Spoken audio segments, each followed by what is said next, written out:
할렐루야, 3월 4일 사순절 묵상 세 번째 날입니다. 오늘의 묵상 말씀은 마태복음 4장 12절에서 25절의 말씀입니다. 예수께서 요한이 잡혔음을 들으시고 갈릴리로 물러가셨다가 나사렛을 떠나 스불론과 납달리 지경 해변에 있는 가버나움에 가서 사시니 이는 선지자 이사야를 통하여 하신 말씀을 이루려 하심이라. 일러스되 스불론 땅과 납달리 땅과 요단강 저편 해변길과 이방의 갈릴리여, 흑암에 앉은 백성이 큰 빛을 보았고 사망의 땅과 그늘에 앉은 자들에게 빛이 빛이었도다 하였느니라. 이때부터 예수께서 비로소 전파하여 이르시되 회개하라, 천국이 가까이 왔느니라 하시더라. 갈릴리 해변에 다니시다가 두 형제 곧 베드로라 하는 시몬과 그의 형제 안드레가 바다에 금을 던지는 것을 보시니 그들은 어부라. 말씀하시되 나를 따라오라, 내가 너희를 사람을 낚는 어부가 되게 하리라 하시니 그들이 곧 그물을 버려두고 예수를 따르니라. 거기서 더 나아가시다가 다른 두 형제 곧 세베다의 아들 야고보와 그의 형제 요한이 그의 아버지 세베대와 함께한 배에서 금을 깁는 것을 보시고 부르시니 그들이 곧 배와 아버지를 버려두고 예수를 따르니라.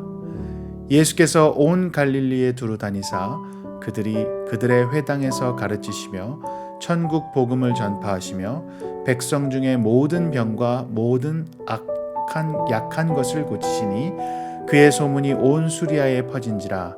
사람들이 모든 앓는 자 곧 각종 병에 걸려서 고통당하는 자, 귀신 들린 자, 간질하는 자, 중풍병자들을 데려오니 그들을 고치시더라. 갈릴리와 데가볼리와 예루살렘과 유대와 요단강 건너편에서 수많은 무리가 따르니라.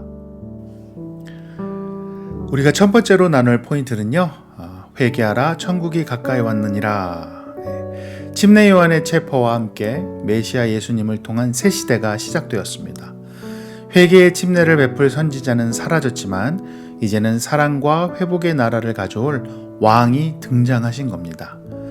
700년 전 이사야의 예언이 현실로 드러나는 것을 보게 됩니다.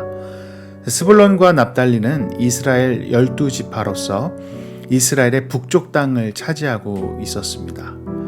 그리고 또한 이방의 갈릴리라는 표현은 이사야 시대에 북이스라엘이 망하고 그 갈릴리 지역, 북쪽 지역을 아수르가 점령했기 때문에 이방의 갈릴리라고 불러주게 됩니다. 그리고 이사야는 700년 후에 있을 예수님께서 사역을, 우리에게 오실 메시아가 그 갈릴리 지방에서 사역을 중점적으로 하시게 될 거라는 것을 예언하게 된 거죠. 그런 곳에 메시아가 나타날 것이라고 예언을 한 것입니다. 당대의 사람들은 이해할 수 없었을 겁니다.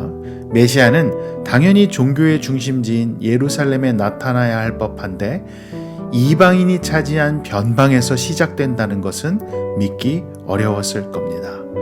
그러나 700년 후에 예수님은 바로 그 땅에 사역의 중심지를 삼으셨죠. 빛과 생명의 나라 백성이 되는데 필요한 것은 지역이나 지위나 혈통이 아니라 상한 심령과 회개하는 마음과 그 왕 앞에 겸손한 사람들에게 주어진다는 것을 보여주는 겁니다. 예수 그리스도를 주인으로 인정하여 하나님 나라의 통치에 순종하며 살기를 원하는 어떤 사람이든 하나님 나라에 들어올 수 있는 놀라운 선포를 하신 겁니다. 오늘 여러분과 제가 그 선포를 들었고 우리가 누구이든 상관없이 사람이기 때문에 하나님의 형상으로 창조됐기 때문에 우리는 초대되었고 그 초대에 응하여 하나님 나라의 백성이 되게 된 것이죠. 자, 그러면 우리 두 번째 파트를 좀 볼까요?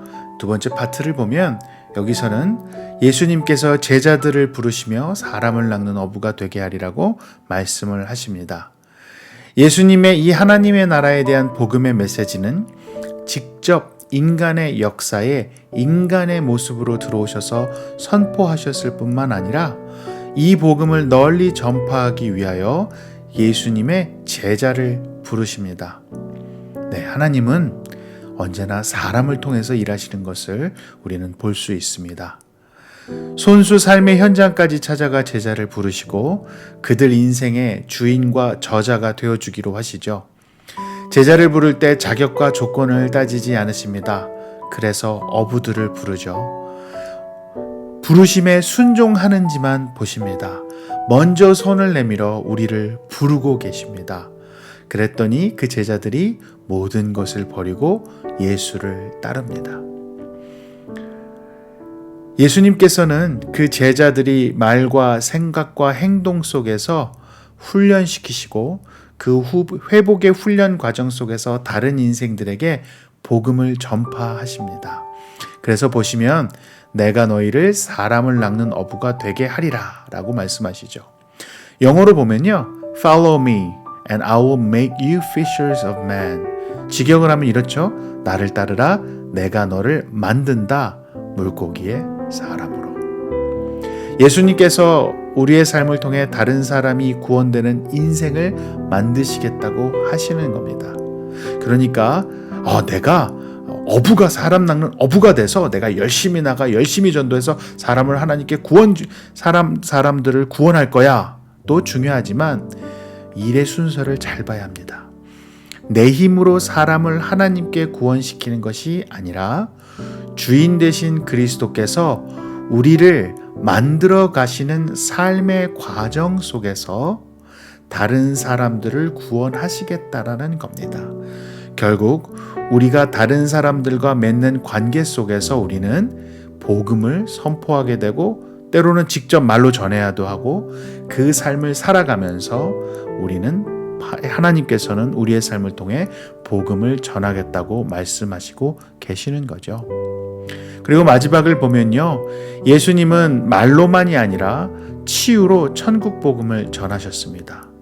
귀로 듣고 눈으로 보며 몸으로 경험하게 하셨습니다. 전인격적으로 생명이 살아난 역동적인 구원을 맛보게 하신 거죠. 관념의 나라가 아니라 일상의 나라가 임한 것입니다. 일상의 사람들이 부딪히는 그 모든 어려움들 속에서 그 어려움을 이겨내기도 하시고 그 어려움 속에서 견디게도 하시면서 일상에서 뿌리박은 영성으로 우리를 구원하고 계시는 겁니다.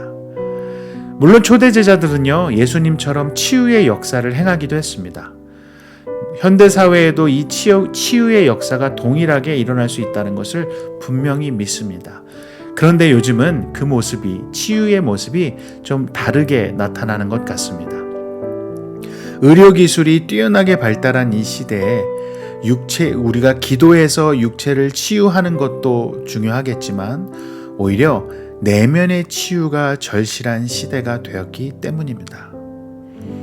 그래서 성도의 말씀의 나눔과 예배와 여러 형태로 내면의 치유가 일어나기도 하고 때로는 성도의 삶의 아픔의 과거가 그 치유된 흔적으로 다른 사람을 위로하고 치유하기도 합니다. 예수님의 복음을 하나님의 말씀으로 인해 우리의 내면이 치유되고 성숙되기를 기도합니다. 그리고 그 우리의 아픈 과거가 과거의 치유가 누군가의 소망으로 사용될 수 있음을 믿기를 바랍니다. 예수님은 직접 관계로 뛰어드셔서 하나님 나라의 복음을 선포하셨고 사셨고 초대하셨고 치유하셨습니다. 그리고 우리에게 이런 삶의 모습으로 살아가라고 당신을 따라오라고 우리를 부르셨습니다. 그리고 그 부르심 후에는 우리와 함께 하시면서 뒷짐지고 바라보시는 분이 아니라 우리와 함께 짐을 나눠지고 그 일을 행하고 계심을 믿으시길 바랍니다. 복음의 빛이 비추어 우리의 어둠을 드러내지만 그것으로 인해 우리는 하나님의 빛을 갖게 되었고 그 은혜의 빛을 세상에 나누어 더 풍성한 빛이 되게 될 것입니다. 오늘 하루도 우리가 만나는 관계 속에서 상황 속에서 하나님의 말씀을 읊조리고 기억하고 실행하고 다른 사람을 초대하며 우리의 은혜를 나눠 누군가에게 사랑을 전할 수 있는 하루가 되시기를 축복합니다. 여러분 기억하십시오. 하나님의 빛이 우리에게 비쳤기 때문에 그 빛으로 인하여 다른 사람의 빛이 될 수 있습니다. 빛으로 비추어 빛이 되게 하는 놀라운 하나님의 은혜가 우리와 함께 있음을 믿으시기를 바랍니다. 오늘 외울 말씀을 여러분과 함께 나눠보려고 합니다. 흑암에 앉은 백성이 큰을 보았고 땅과 그늘에 앉은 자들에게 빛이 되었도다 하였느니라. 이 빈칸에 어떤 말이 들어가면 될까요? 네. 흑암에 앉은 백성이 큰 빛을 보았고 사망의 땅과 그늘에 앉은 자들에게 빛이 빛이었도다 하였느니라. 우리 같이 한번 읽어보도록 할까요? 흑암에 앉은 백성이 큰 빛을 보았고 사망의 땅과 그늘에 앉은 자들에게 빛이 빛이었도다 하였느니라. 여러분 오늘도 이 말씀을 묵상하시면서 하나님 앞에 더욱더 가까이 나가는 시간이 되시기를, 하루가 되기를 축복합니다. 기도하겠습니다. 역사의 주인이신 하나님께서 손수 역사로 들어오신 예수 그리스도를 통해 빛을 비추어 주심을 감사합니다. 뒷짐을 지고 아무런 관여를 하시지 않는 능력자가 아니라 세심하고 섬세하게, 때로는 거대하고 광활하게 하나님의 영광이 하나님을 사랑하는 자, 하나님께 무릎 꿇는 자 누구에게든 풍성히 비추어 주심을 감사합니다. 하나님의 영광의 빛이 저를 비추셨기에 나의 부끄러움에서 돌이켜 하나님께서 사랑하시는 다른 영혼을 사랑하게 하옵소서. 오늘 저도 누군가의 삶의 방관자의 모습이 아닌 세심하고 섬세한 조력자로서 놀라운 하나님의 영광을 나눌 수 있게 하소서. 예수 그리스도의 이름으로 기도합니다. 아멘.